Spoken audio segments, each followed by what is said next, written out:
లేఖలు రాసి చిరుగాలి చేతికి ఇచ్చి ఎప్పుడోనే పంపించాను నువ్వు చూడలేదా? నా మనసే పడవగా చేసి కలలన్నీ అలలుగా చేసి ఎప్పుడోనే పంపించాను నిన్ను చేరలేదా? చెప్పాలని అనిపిస్తున్నా నా ఎదుటే నువ్వు కూర్చున్నా మనసులోన మాట నీకు చెప్పలేకపోతున్నా. చెప్పకుండా ఓ క్షణమైనా ఉండలేకపోతున్నా.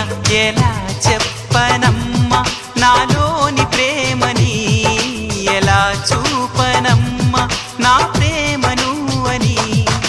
అవునని అంటావో మరి కాదని అంటావో, ఏమంటా